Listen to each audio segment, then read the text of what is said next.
بسم اللہ الرحمن الرحیم۔ 8ویں جماعت کے طلباء طالبات، السلام علیکم ورحمۃ اللہ وبرکاتہ۔ امید ہے کہ آپ سب خیریت سے ہوں گے۔ آپ کی اردو کی کتاب کا کل ہم نے نیا لیسن شروع کیا تھا، سبق آزمائش شرط ہے۔ تو کل ہم نے پڑھا تھا کہ ایک بوڑھا آدمی تھا، اس کا ایک بیٹا تھا، اکلوتا ہی تھا۔ تو مرتے وقت اس نے اپنے بیٹے کو یہ نصیحت کی تھی کہ کبھی کبھی بیٹا اپنے رشتہ داروں کو بھی، عزیزوں کو بھی آزما لیا کرو۔ تو اس نے کیا کیا کہ اپنے ایک دوست ہے اس کا اور اپنی بیوی کو آزمانے کا تہیہ کر لیا۔ چلو جی، اس نے یہ سوچا کہ میں سب سے پہلے اپنے دوست اور بیوی کو آزماتا ہوں۔ تو وہ شہر میں کسی جگہ کام کرتا تھا، تو وہاں پر اس نے دیکھا کہ ایک دکان پر جو سیری اور ہوتا ہے، ٹانگیں وغیرہ، وہ اٹھائیں، تھیلے میں رکھیں، آیا اپنے گھر۔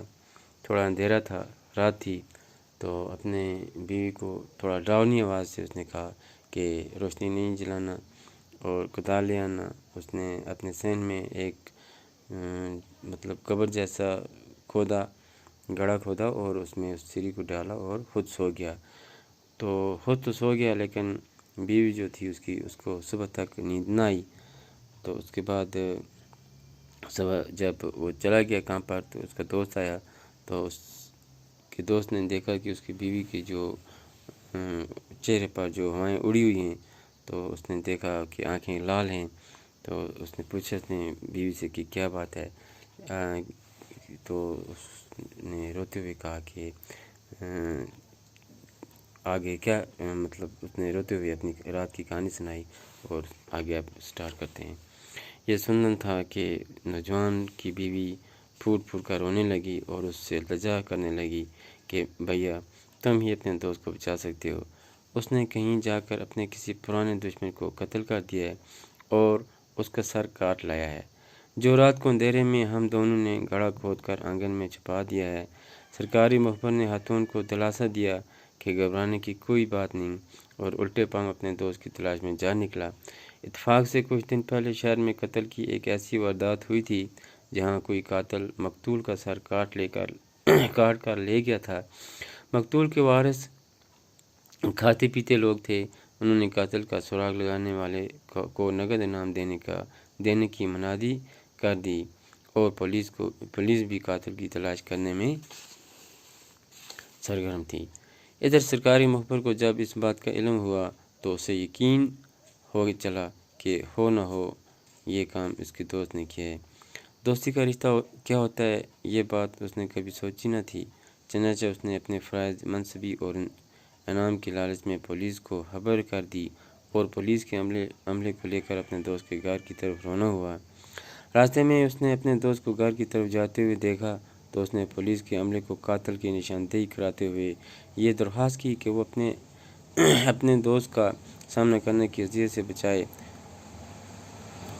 یہ کہہ کر وہ ایک طرف چھپ گیا، اور پولیس نے نوجوان کو گرفتار کر کے تھانے پہنچا دیا۔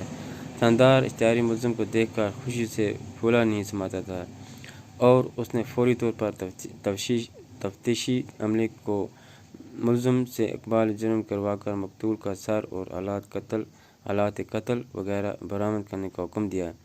یہ سن کر نوجوان نے، جو کسی طرح بھی قاتل دکھائی نہیں دیتا تھا، تھاندار سے کہا کہ حضور، آپ میرے ساتھ میرے گھر تشریف لے جائیں، آلائے قتل اور چھری پائے دونوں کی نشاندہی کروں گا۔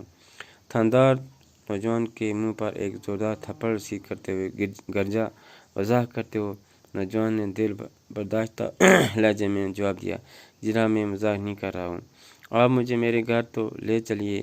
تھاندار نوجوان کو ساتھ لے کر اس کے گھر پہنچا، تو نوجوان کی نشاندہی پر گڑھے میں سے وہ تھیلا برآمد کیا گیا جس میں سری پائے رکھے ہوئے تھے۔ نوجوان نے تھاندار سے مخاطب ہو کر کہا کہ حضور، مقتول کا سر تو آپ نے ملاحظہ فرما لیا، اب آلات قتل باقی ہیں۔ ان میں سے ایک آلہ تو